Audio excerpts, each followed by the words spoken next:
Finish up here in the end zone presented by TiVo on CBSSports.com and TiVo DVR via TiVo Cast alongside Ian Eagle. I'm Jason Horowitz. Glad to be with you in New York. And, when you talk about rookies, we're heading into Week 11 here, and it's a little bit, you've had some time to evaluate rookies. We'll get to see some more in the last few weeks of the season.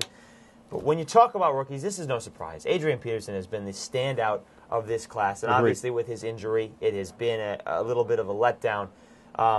But heading into Week 11, the man has run away with the offensive MVP. Now, if he doesn't play again this season, maybe that'll get challenged a little bit. But you've called the NFL for the better part of a decade now, almost a complete decade. Yeah. Have you seen a rookie make an impact like Adrian Peterson in the last 10 years? Well, I mean, he's not making an impact in terms of the wins. Minnesota is still, that's true. That's a subpar football team. So individually, it would be tough to find someone that has electrified the league like Peterson has. He's a freak.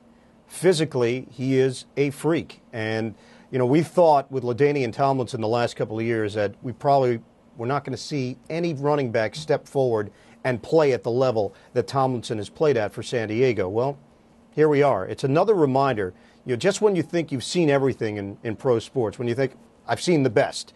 And I know that we tend to do that in the media. We tend to talk in hyperbole and in generalizations.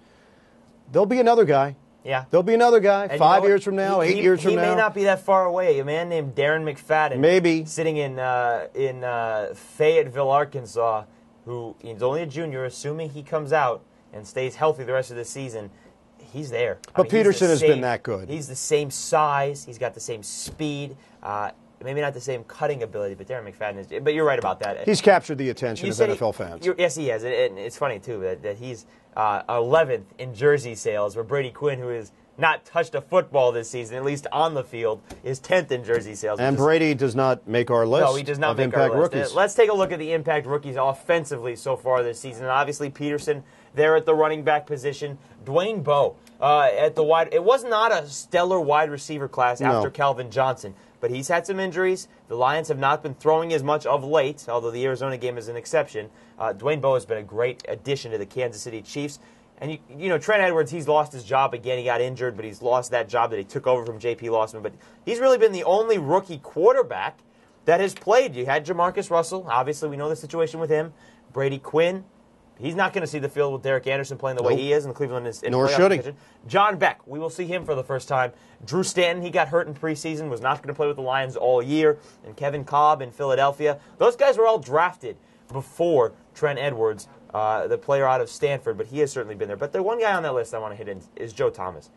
We've talked about Cleveland last week and what Cleveland has done this year and how good the offensive line has become. He's been a big part of that. He has not allowed a sack yet this season. He could be Offensive Rookie of the Year if Adrian Peterson doesn't play the rest of the season. You wonder why the Cleveland Browns were unable to kind of get out of the box when they came back into the NFL. And all you have to do is look at their number one draft picks. Tim Couch, Courtney Brown, Gerard Warren, and William Green. When they came back into the league, those were their first-round draft picks for the first 4 years. And all top 15 picks. Now, Phil Savage running the football operations with Cleveland, they've got it. They understand the formula. So they don't reach for Brady Quinn, which a lot of Browns fans wanted them to do early in that first round. They take Joe Thomas, the right pick. And then, hey, you need some luck. Brady Quinn falls on their lap. It's irrelevant to what they're doing this year. The Quinn pick, the Thomas pick, is as relevant as any offseason move that they made. And Cameron Wimbley last year was a solid player. This year he's on that defense, which the front seven is old, but he certainly is not. You got to hit the jackpot on your first-round picks. You can't have 3 or 4 years go by where you get no production out of those players. And they've had 2 good years in the first round. Let's hit the defensive players for this year. And, with the defensive linemen, Amobi Okoye is up there. Gaines Adams has played well, but it gotten better. Nobody's really stood out, but we threw somebody up there because Amobi Okoye had a great first month to the season. Jason, he's a special kid, too. Yes, he is. He really is. This is a kid that graduated high school at the age of 15, gets to college at the age of 16. He's the youngest player in 40 years to play in the NFL. A special kid. I've sat down with him. Really impressed. You're going to see big things from him down the road. At the other positions, when you want to start talking linebacker and in the secondary as well, special is another word that is going to apply to Willis and Landry. Impact players.